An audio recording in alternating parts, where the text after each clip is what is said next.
After the feature Rikers Island Legends episode, make sure y'all check this episode from the bro Bugs, Brownsville, Brooklyn. You heard?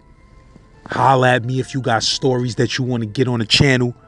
Send me an email, lastbeats@gmail.com. You heard? Z-Boy, get at me. LAZ, man, be on the lookout for that new single. BK Panamami featuring your boy LAZ. You heard? It's called Don't Ask. Joint is a blazer. That's a fact. You heard? Be on the lookout for that. That's dropping soon. Get at me. Shout out to the bro SEL. Shout out to the whole Bedstuy. You heard?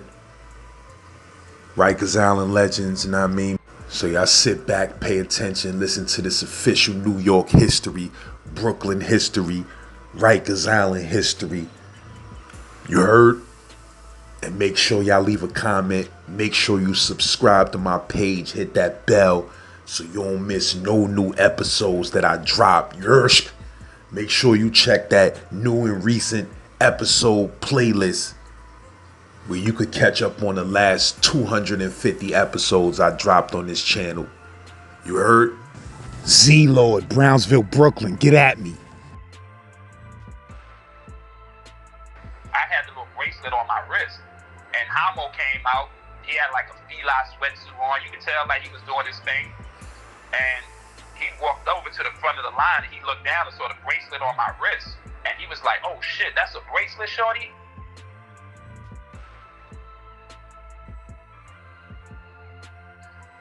And I became 5% in that group home I was in. I told you I was out there where I said it was a bunch of like racist shit going on. Mm-hmm. Where your boy was talking about, he was like the dude you just had on there a little bit ago, where he was talking about how he was from an area in Queens where there was a bunch of racist shit on him. So when the police stopped him and put him in the car, you know, he didn't know what to expect. Yeah, he got put in the car in Maryland, but he said Far Rockaway was racist like that back in the early, you know, in the late 70s or whatever. He's not lying. I could tell you so many stories. I was in a group home out there for 11 months, and in that 11 months, so much racist shit happened out there. Like, I don't seen a counselor from the group home get his throat cut by white boys. Nigga got hit in the eye with a bat. At the same time, the counselor got his throat cut. What you mean he got his throat cut? He got killed? Nah, he didn't die. The nigga, he lived, but they, the crazy shit about it is this same counselor had just allowed my brother was in the same group home with me. He had just allowed some niggas to like do my brother dirty, like jump him. But he was that type of counselor. He felt like he was a street dude / counselor. So he would allow some fucked up shit to happen, and I seen a whole lot of fucked up shit happen on his watch. But he let them niggas jump my brother.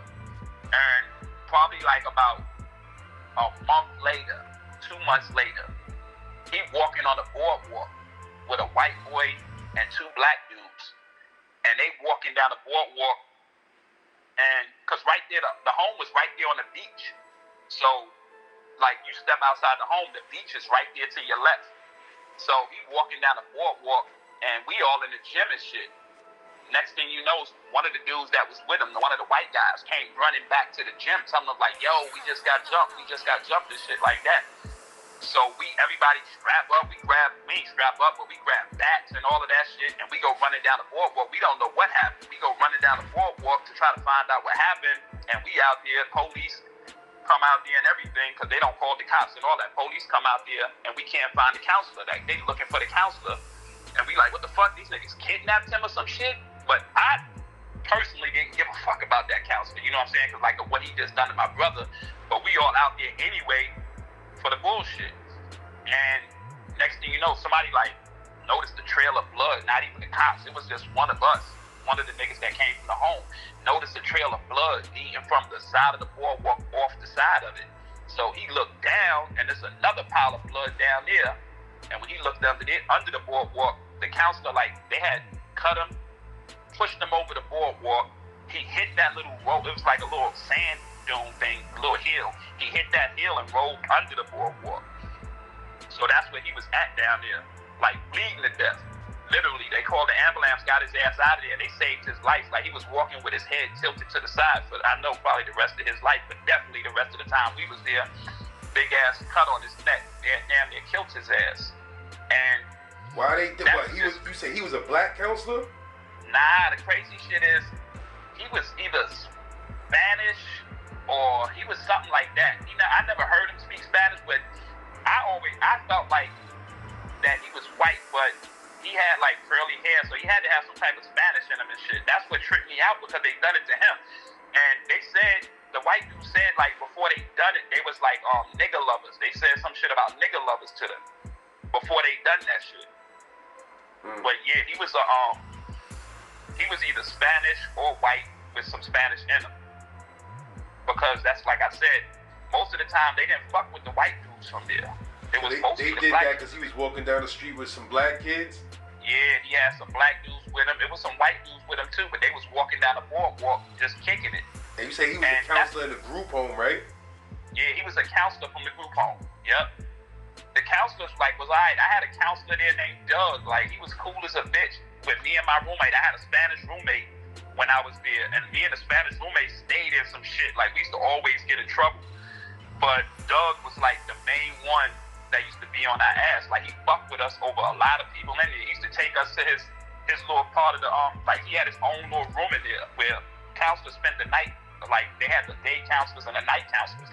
Doug was a night counselor, so he had his like own little room. He used to take us over there, sit on the little balcony shit. We used to smoke herb with this nigga and everything. But if we fucked him over, he used to do us dirty. Like, he used to try to do his best to make us pay for that shit. And we fucked him over plenty of times. Like, coming back late. At that time, I used to go to HAMO's projects a lot. We had met some twins over there, and we used to fuck with these twins. And we used to go to HAMO's projects a lot. But like I said, I got knowledge of self when I was in that home. And sometime when we went out there, at first, HAMO's didn't fuck with niggas. If you wasn't from that area, you couldn't get into those projects. So I had knowledge of self. There used to be a guard body out there. I think his name was damn. If I say the name, niggas from HAMO's will know this nigga because he was a well-known nigga out there. I just can't think of this shit off my head. But anyway, if I think of it, I'm gonna tell you. But yeah, he was like a well-known nigga out there. And when we first started coming out there, like, people used to try to press, like, yo, who y'all niggas, where y'all coming from, and this and that. But once niggas found out that I was guard body, like, I just started getting in the ciphers with them, and I was sharp with my shit. I got, like, put on by this guard body named Kareem. And he was a beast. He made you learn your shit, and not just learn it, he made you understand what you learned. He wouldn't have let you move on to your next degree unless you understood what you knew. So I was sharp with my shit. I could not just tell you, like, quote lessons and shit. I knew what those lessons meant. I can give you that shit in my own words and everything. So when I used to get into ciphers, like, niggas used to be like, yo, you young, but you sharp as a bitch. So once I got that established, niggas, they ain't really fuck with us no more. We used to come over there freely after that. Niggas like, nah, that's such and such. I can't think of this nigga name. They was like, nah, that's his people's. But yeah, there was so many times. Like, I remember one night we had to be back at the home by like 11 o'clock, some shit like that. Doug had put a curfew on us, like, y'all niggas gotta be back by this time. And so we, like 10:30, we bullshitting. So it's almost time for us to be back, and we running to go catch the train. Like, nah, we gotta catch this train. We missed the train. We was like, yo, another train ain't coming for like a half an hour. We not gonna make it. Yo, let's hit the streets and run back to the home. So we was like, bet. So we go downstairs and start running down the back block, like under the train station. While we running down the back block, we ran past one block. As soon as we passed this block, it was like a little dead-end little street. We passed this block, it was probably like about 30 white boys up in there. These niggas had bats, chains, all type of shit, like machetes. And we scared the shit out of them because I guess they was waiting for some niggas that supposed to show up. They supposed to been having some type of fight or some shit. Looked like they was waiting for like a street fight. And we ran past them. Them niggas like jumped and you could hear chains rattling and them niggas like startled. And we just took off like pew. And I'm like, oh, these niggas gonna kill us. But they didn't even chase us. Like, I guess they was happy that we wasn't the niggas they supposed to been waiting for. But yeah, like, it was all type of shit. What years you said this was like? Huh? My fault.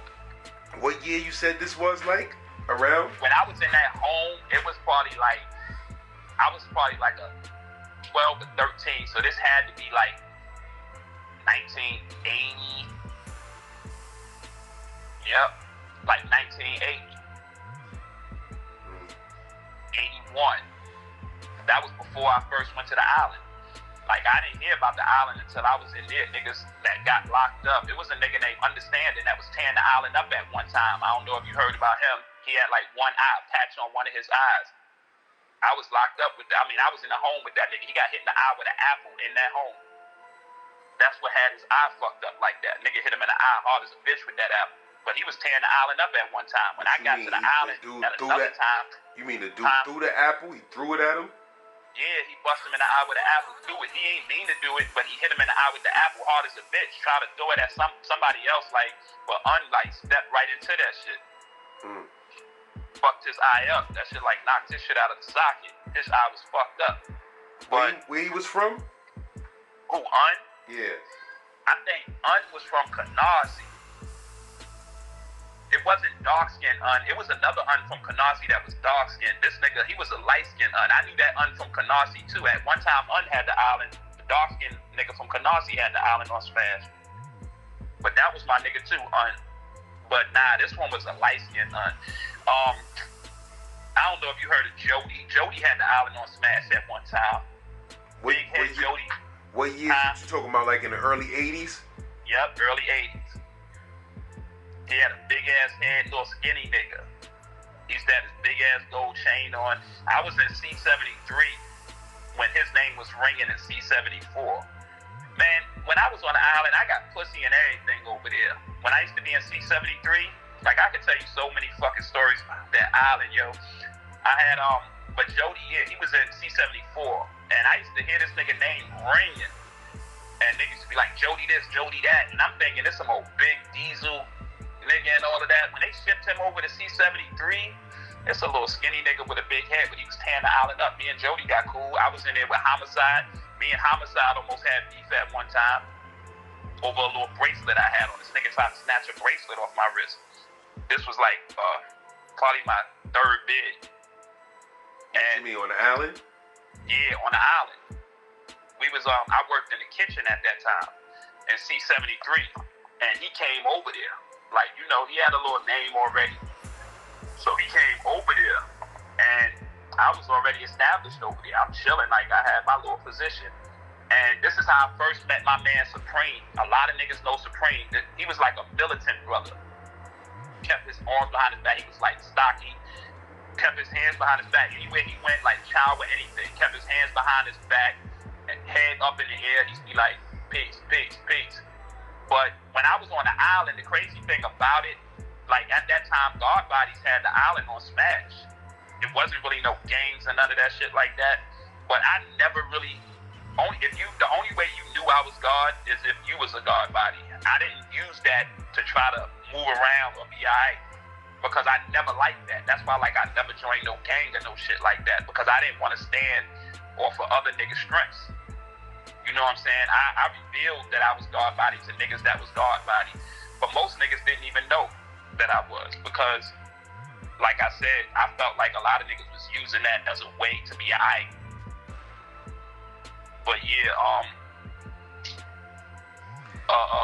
yeah, that home was crazy, man. Like I said, one night you said you was telling me about the bracelet. Oh yeah, well, Homicide. They came to get us to take us to the mess hall because we was working in the mess hall, and they had us down. Like they'd come to each house, pick up different people that worked in different houses. I was in, forgot the damn house, but I was in one of those houses. Like say if it's, I forgot how the C-73 shit was, like main, lower, uppers, and all that shit. But I was in a house right there next to Mard. I think that was Mard 3.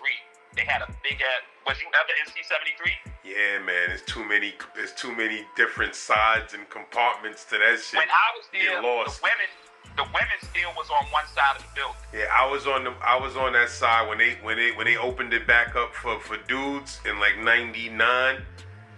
When HDM got shut down, they was forced to open it back up. I was on that side. I was on the dorm side. I was on the side that's next to the Sprungs, but it's not the Sprungs. but it got like 4 little dorms right next to the Sprungs. I was all over that 3 building, man. Yeah, man. 3 building was crazy as hell. Like I said, I got ass in there. I showed niggas how to get ass in there. When you worked in that mess hall, like, it was hard to do it until I showed niggas how to pop that damn mess hall door and let a shorty back in there. Like, when they go to, after child, they used to call med call for the females. So if you had a shorty, all you had to do was tell her, hey, play med call. Tell them you need some type of medicine or whatever. And if they played med call, they got to pass through that hall. All you got to do was pop that damn door. We never used to lock it. Like, at first we used to lock the door, but then I learned how to stick something in that door and act like you locked it, and then get shorties to come in there and bust their ass in that little bathroom right there. But, and I had this little shorty I used to fuck with. When I learned how to pop the door, I started fucking with this Spanish girl. But yeah, let me tell you about the bracelet before. That's a whole nother shit. But yeah, so anyway, they taking us to each one of these things. I think the mod at that time, it was mod 3. So they took us down there, and we in the hallway waiting. So they went in there and gathered up the workers that was coming out there. Homicide came out too. So I had a little bracelet on. The shorty that I was fucking with gave me this bracelet. So I had the little bracelet on my wrist. And HAMO came out. He had like a fila sweatsuit on. You could tell like he was doing his thing. And he walked over to the front of the line, and he looked down and saw the bracelet on my wrist. And he was like, oh shit, that's a bracelet, shorty? And like, I'm still a little nigga at this time, but now I'm way more wiser to the island. And ain't nobody like doing nothing to me. I went through bad shit by now. I got jumped by a whole house of niggas. And C-70, was that C-74? Yeah, I think it was C-74. And they tried to move me to the other side. Nah, that was in C-73. Matter of fact, in the same mod that I'm talking about, but this was before this happened. And they tried to move me to the other side. I was like, nah, I'm going right back in this side. Just let me catch my breath, get my shit together. But anyway, so he was like, hey, yo, shorty, that's a bracelet you got? I was like, yeah. He was like, oh shit, that joint nice. Let me see. So he looking at it, and he like touched it. When he touched it, he tried to put his finger under there and twist his finger and pop it. And I snatched my wrist back and went to swing on him. As soon as I went to do that, the police came out there and was like, hey, what the fuck y'all doing? And this nigga, like, he smiled and like just nodded his head, like homicide. He just smiled and like nodded his head.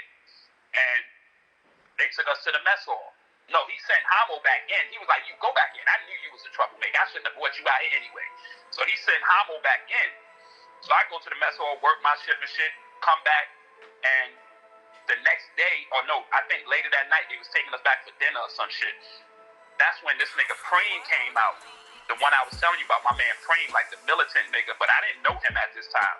He came out, and we go to the mess hall, and while we in the mess hall, I didn't know this, but HAMO sent this nigga to like try to check me about what happened in that hallway. So we get to the mess hall, and we working and shit and whatnot, and they put Preem in the dish room where I was at. I was washing dishes and shit. They put him in there. So we talking, and he like, yo, what's your name? Da-da-da-da. We kicking it. And like, he found out I was guard body. So like, I can't remember the whole conversation, but we had like a decent little conversation. He was like, yo, I fuck with you. Like, you alright. You a little nigga, but you alright. You know what I'm saying? So he was like, that shit you had with HAMO? He was like, that shit dead. And I was like, you know what happened? He was like, yeah, the nigga hollered at me, you know what I'm saying? And I came out here to holler at you about that. So I guess he meant like I came to do something to you about that, but nah, that shit is dead. So he was like, yeah, that shit dead. Like, I'm gonna let that nigga know that shit is dead. So me and Preem wound up becoming cool as hell. Like, that became like my nigga for real. And I went through a few houses with him. But yeah, when I came to that but the homicide, yeah, that died after that. Ain't nothing happened. He ain't never say nothing else to me after that, you know what I'm saying? And he ain't take the bracelet. He ain't even break the bracelet. So I let it ride. You know what I'm saying? It was what it was. Shit like that happened on the island. Which homicide you talking about though? You talking about the one from Brownsville? It was light-skinned homicide that had the dark spots under his eyes. I only know that one HAMO. That's the only, I heard of different HAMOs, but that's the only one I ever met. He had like the dark spots under his eyes. Oh, you talking about the one that got killed? Yeah, I think he was from Brooklyn. The 150 was talking about, I think. Yeah. But yeah, so that's that only running I had with him. He ain't never say shit to me after that, and I ain't say shit to him. But so what you was saying happened between Shakur and who? Shakur had a bunch of scars. Yeah, I heard of Conan. Yeah, that's who I think it was. Conan. I think it was something where they robbed one of the Muslim brothers for a chain. And Shakur was like, yo, that's a Muslim brother, like you gotta get that back. And they was like, we not giving it back. And if I remember correctly from the story that I heard, like I said, I didn't witness this, but I think I heard it secondhand. I can't remember if Shakur told me or somebody that was there with us that was telling me about Shakur, because Shakur didn't do a whole lot of speaking. Me and him spoke a few times, but I don't think he ever told me the story. I think somebody else told me about it. But he supposed to have like caught Conan one time and like put him to sleep, or caught somebody who had the chain, put him to sleep, took the chain off his neck, and didn't give it back to the Muslim brother because he felt like the Muslim brother should have fought. He didn't even fight. He let them niggas take it from him. So he put the chain inside the door and just kept slamming that shit, broke that shit down into a bunch of little pieces and like threw it on the nigga that took it. Who, Shakur did that? Yeah. That's the story I heard. That's niggas that was there about that time to probably tell you about that same damn story. Because it wasn't, I ain't never hear no discrepancies about it. Like, nah, that's not true. That never happened. So somebody else can probably verify that story, but like I said, I didn't see it with my own eyes, so I can't sit here and say that's 100% true. Somebody told me about the story, like just telling me more stories about Shakur. But he was in the same house with us. Preem was in that house with us. When I went to go up north, this nigga was hurt. Like he went to everybody's cell on his side. We was in the house right there next to Mar 3, the one when you come down, like you pass by the little yards and shit, they take you, say you coming from the mess hall, you pass by all them little yards, you pass by the stairs going up to the houses, and you go straight down to the Mard on the end. They had a Mard out there. I can't, like I said, I think it was Mard 3. But anyway, I was in that house right next to the Mard. When you hit the Mard, it was a house right to the right. They had put me in there. I was in there one time, and I was suicide in that house. Like, I can tell you mad story. You ever heard about the nigga Magnetic? Yeah, I heard that name before. He was from Canarsie. He was part of that St. Valentine's Day massacre. Me and him got cool in there. And it started off on some bullshit because a nigga tried to play me to the left that was scared of this nigga.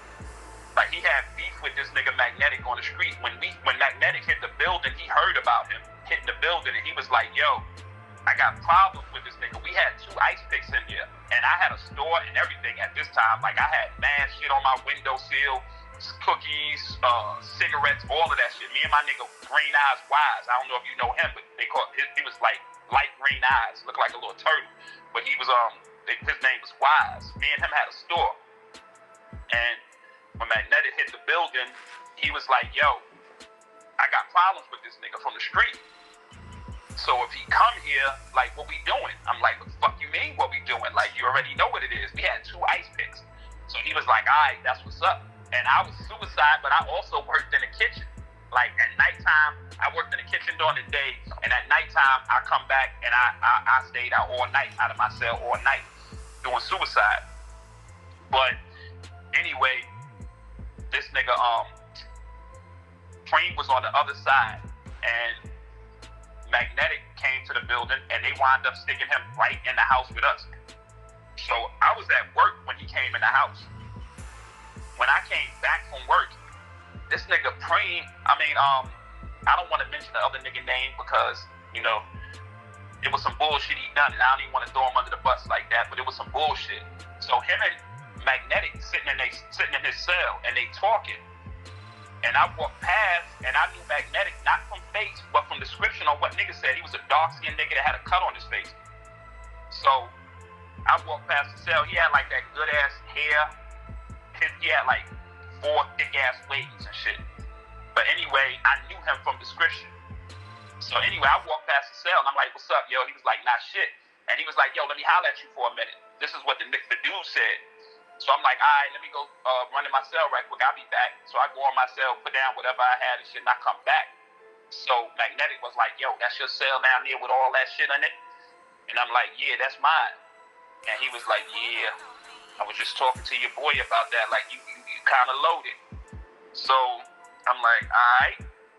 And he was like, yo, what you want to do for that shit? I'm like, fuck you mean what I want to do for it? Like, are you serious? So I'm looking at the other dude like, nigga, are you serious? Like, what the fuck is going on here? We talking about the dude that he was talking to? Yeah, the one that told me he had problems with this nigga on the street. And you already had, you already knew the dude, right? Yeah, like me and this nigga was in the house together. So, anyway, like, I'm like, looking at him like, what the fuck is going on here? So, next thing you know, Magnetic pull out the 2 ice picks, our ice picks, and was like, yo, I'm gonna be fair with you. I'm gonna give you one of these, and I'm gonna take one. And I wanna bang it out with you for that shit in your cell. And I'm like, so he handed me one. I was like, yo, fuck is you talking about? You wanna bang it out with me for shit in my cell? I was like, I'm not taking that ice pick from you. I said, but if you want anything in that cell, come get it. You can bring both of those ice picks with you. Come get it. I'm not giving you shit. So he started laughing. He was like, all right. And I went to my cell.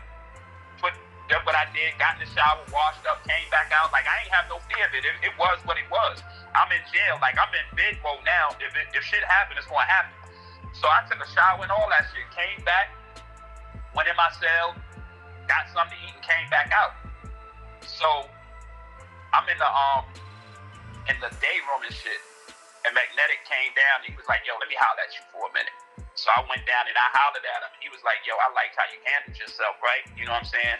He was like, you ain't take that ice pick to bang it out with me.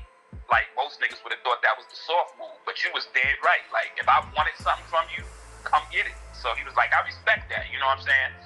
And he was like, you know, I ain't on no bullshit. He was like, your boy, he got to be a bitch because that's supposed to be your nigga, ain't? I'm like, yeah. So he was like, that's some bullshit for him to do that. But, you know, I ain't got no problems with you. You know what I'm saying? You good. So he was like, yo, if I'm hungry or something, though, nigga, help me out. I was like, I ain't got no problem with that.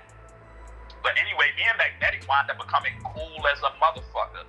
Like, this nigga had a shorty that he used to be beefing with, and she wasn't really hollering back at him no more. So niggas told him, like, yo, this nigga's a beast with the pen. So he started talking to me about the situation. I was like, nigga, I got you. So I used to, like, sit in front of his cell doing the suicide, and we used to just sit there and talk. And I was like, I got you, nigga. So I used to write this nigga a scribe. I wrote this nigga one scribe on. I was like, yo, send her that.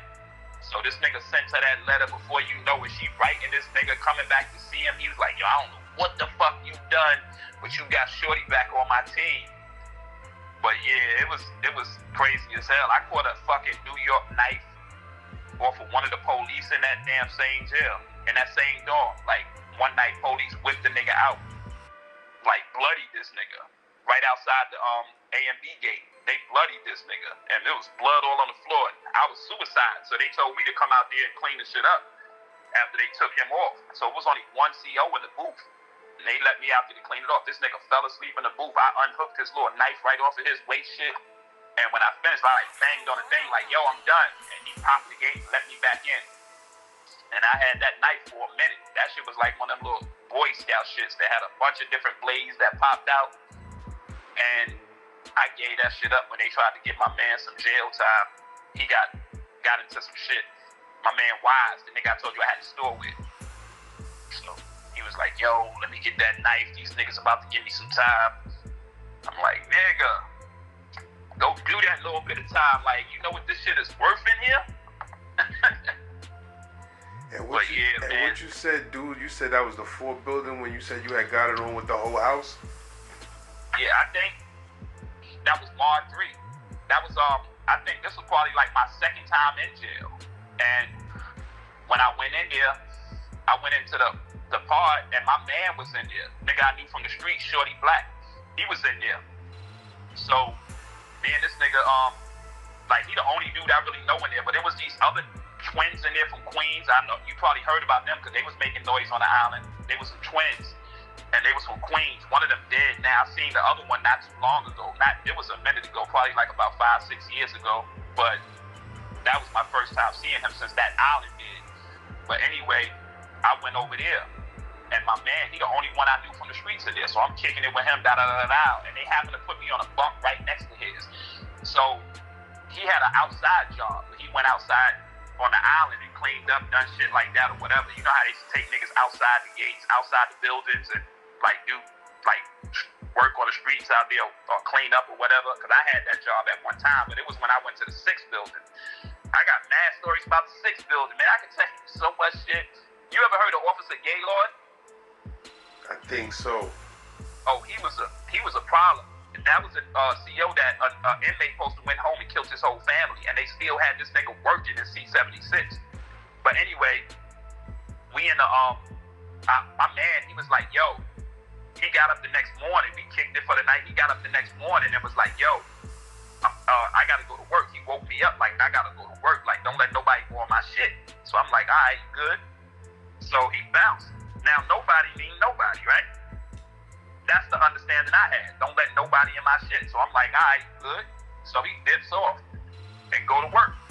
So when he go, probably after we get up, moving around a little bit, it's a little nigga, they called him Shorty Burn because he had like burns on his face and on half of his like arm and shit like that. And one of his arms is like kind of shriveled, not shriveled, but from the burn, like right by his elbow and shit, he couldn't stretch that joint all the way out. So he come over there and he don't say shit. He just goes straight to the locker and open it up. So I get up. I'm like, yo, what you doing? He's like, what the fuck you mean what I'm doing? This my man. This my nigga right here. I was like, all right, that might be the case. I said, but when he left, he told me not to let nobody touch his shit. So he was like, nah, that's my nigga. Like, we good, we good. I was like, yo, do me a favor, man. Like, wait till he come back. I'm calm. I'm saying this shit with all the respect in the world.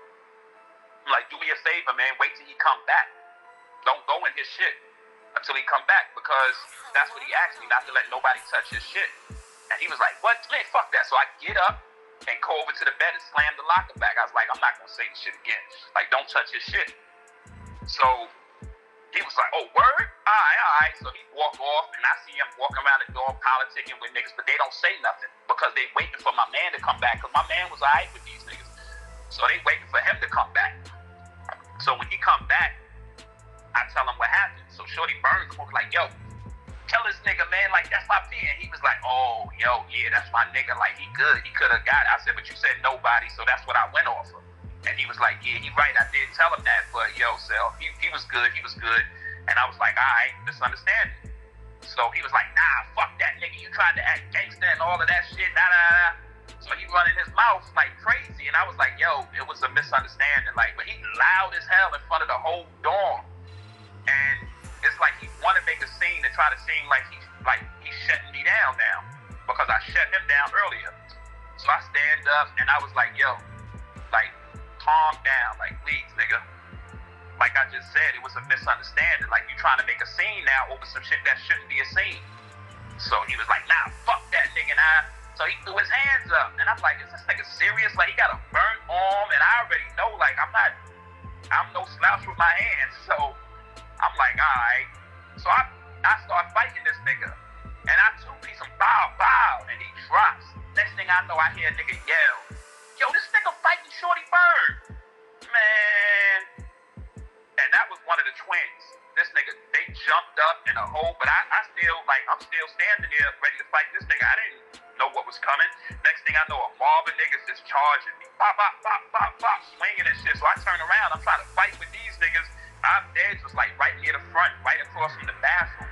So I'm trying to fight these niggas and shit, and they're just backing me up. It's a mob, like all of these niggas, seemed like niggas came from everywhere. I can't say it was the whole dorm, but it was 9 times out of 10 a majority of them niggas. And you know how many niggas one of them sides were holes. So all of these niggas, it's so many niggas, they really couldn't hit me. It's like the first 4 niggas is the only ones that's really like got some type of motion going. The rest of the niggas is just coming at me, trying to swing around niggas. So I back my way all the way up to the bubble door. And once I get to the door, I can't go no further. I'm expecting the fucking door to pop or something to get me out of this motherfucker. But I'm on the door and these niggas is just at me, bop, swinging and throwing blows. And I'm getting hit, but like I said, it's so many niggas, so the pressure is like pressing us all against the door. These niggas is damn near on top of me. I don't split down the door. I can't even really swing no more because it's just so many niggas there. There's no real space to swing. Finally, the door pops. Like the CEOs, I guess they didn't know what was going on at first. They didn't see how the shit started. All they see is a bunch of niggas at the door, bop, and hearing banging and all that shit. So when they finally realized it there was somebody down there, and these niggas was trying to like do him dirty. They finally popped the door, and there was a CO right there, and he like put his hand on the door to stop it. I rolled over backwards and got out the door and like pushed my feet to slam that bitch shut. And I started blacking out on the police, like, yo, what the fuck? Like, what took y'all niggas so long to pop that motherfucking door? So they was like, oh, we didn't know what was going on, this and that. Like, what's going on? What's going on? I was like, nothing, you know, just regular shit in jail. They was like, you okay? I'm like, yeah, I'm good. I really ain't get hurt. Like, I ain't had no real marks or nothing. I'm good. So they was like, we gonna go in there and pack your shit up, and we gonna move you over to the other side. And I was like, no, you not. They was like, what you mean? I was like, nah, I'm not going nowhere. And they was like, you want to go back in there? I was like, yeah, I'll be all right. Just give me a minute. Let me catch my breath. Let me catch my wind. I'm going to be good. Like, I'm going back in there. Because I never had that mentality where I don't give a fuck what I got to in the house. I'm going to keep dealing with that shit. You're not going to start no type of snowball effect where he got ran out of this house. Now he over here. He got ran out of this house. Now he over there. That's not happening. I already had that mentality at that age. Like, nah, whatever going to happen in this house is going to happen. So I was like, nah, put me back in there. I'm good. Like, it wasn't nothing. It's just regular shit. You know what I'm saying? I'm good. They was like, are you sure? I was like, I'm positive. They was like, okay. You know how police is. They don't give a fuck, really. So they popped the door after I said, I'm ready. They popped the door and let me back in. And when I walked back in the door, niggas looking at me like, what? This nigga came back in here? So I guess they had already spoke to my nigga while I was out there. But at the same time, they was also thinking that I still was going to get packed up and leave. But I didn't. I came back in here and went and sat on my bed. And slowly but surely, them niggas started walking over there like, yo, man, we ain't know the story. Like, you know what I'm saying? He told us what happened. You know, that's our fault. But, you know, that's our little nigga right there. And we saw you fight him. We done what came natural. I was like, it's all good. Like, I ain't stressing it. But after that, I was good over there. I ain't had no more problems from them niggas. Oh, but I ain't even tell you what happened to my nigga that was sitting there helping me with the card game. The Spanish dude wound up lumping that nigga up, the nigga with the rings. After I had that fight with the dude that I told you that took the sneakers from me, Yeah. the dude that was fooling me the whole time, the Spanish dude, he ain't say nothing else to me after that, but he was peeping that whole shit. Like, you know what I'm saying? He peeped the whole shit how your boy was schooling me. So he came up to him after that shit and was like, yo, your ass got a lot to say. Play the corner. So the dude had been telling me the whole time, I don't give a fuck, win or lose, fight. So I'm looking at this nigga got all these rings on his finger, and them shits got big ass, like, pieces on them and shit. I'm like, gotta fight that nigga.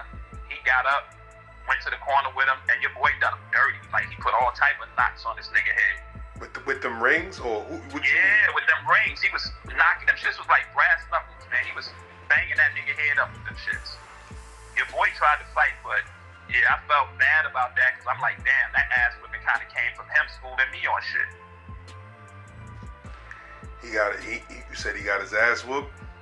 Yeah, he done him dirty. He had all type of knots on his head. Finished though, when he finished and the shit was over, he came right back to that table, sat down, and finished playing cards with me. His head was all lumped up, red, eyes swollen. Nah, for real though. Nigga, I did 12 years. I ain't killed nobody. It's a fact. I did 12 years for a body. Know what I'm saying? And the fucked up thing about it is, I held that down. You know what I'm saying? Me and this nigga got locked up. I held it down from the door. What? Nah, I'm good. They wanted me to flip on a nigga. You know what I'm saying? Like, yo, we'll give you.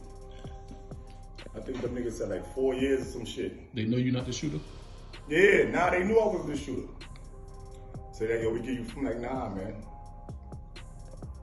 So I ain't even cut from that cloth. I'm cut from that good cloth. You feel what I'm saying? That good cloth, bro. So, or the mother. And I was young. Nigga, I was 17. You know how I felt? I felt like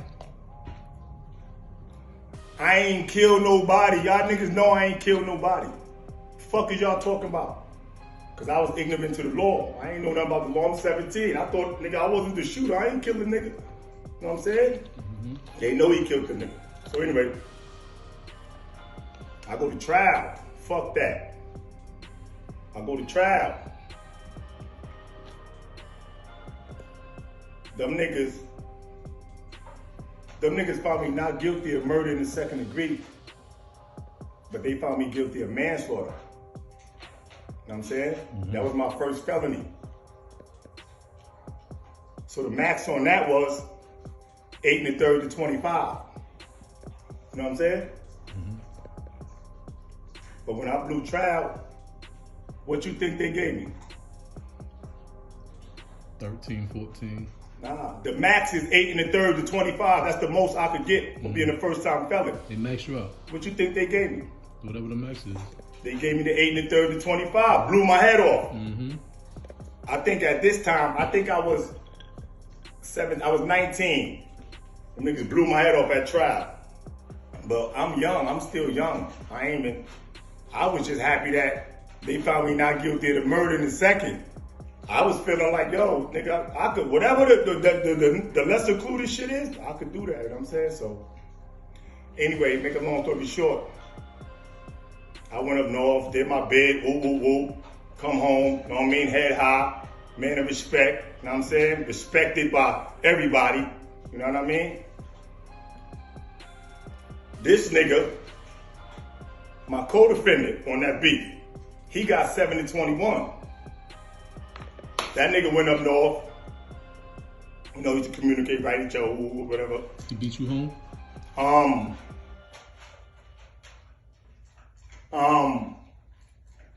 I think he was home. I think he was home before me. He was home. You know what I'm saying? I wound up doing 12 off the fucking 8 1/3 to 25. I did 12 and a half. Don't forget the half. Mm-hmm. You know what I'm saying? This nigga did his 7 to 21 or whatever he did out of that shit. I forgot. I think they hit him a couple times. You know, I think he CR off the shit. But so the nigga go home. I'm in the town doing me, woo woo woo, doing whatever. This nigga doing whatever. This nigga get jammed up. You know what I'm saying? Mm-hmm. Doing whatever he was doing, he get jammed up. Now remember what I said. I ain't shoot nobody. Right. I held it down for this nigga. Right. Cause that's where we from, you know what I'm saying? That's the way he was raised. This nigga tell on his cousin. The nigga told on the connect, from what I'm hearing. You know what I'm saying? Mm-hmm. And some other niggas. The nigga cousin just touched down. From that bid. He did like 20. You know what I'm saying? And that shit is foul. Nigga, I held it down for you. How you gonna do that to some other niggas? You know what I'm saying? Mm-hmm. And that shit always bothered me, man. I ain't gonna lie, man. That shit always bothered me. But, you know,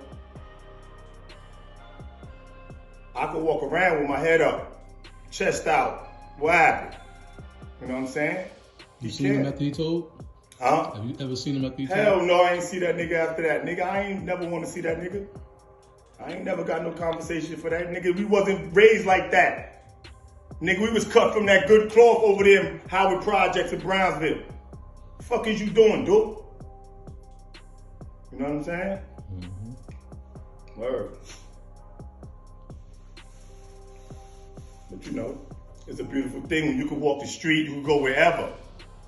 Wherever. You can go wherever on God's green earth. You know what I'm saying? Head up. What's up? Woo woo. He can. And I had to let that out, man. Cause that shit bothers me to this day, man. That shit bothers me. Like, you don't,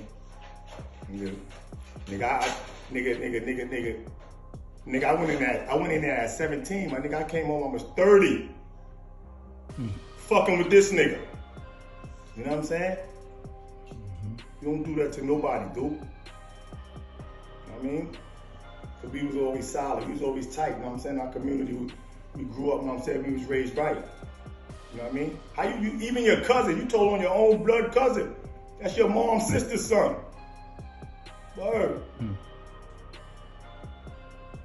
Man, that's it, man. I ain't got nothing to say, man.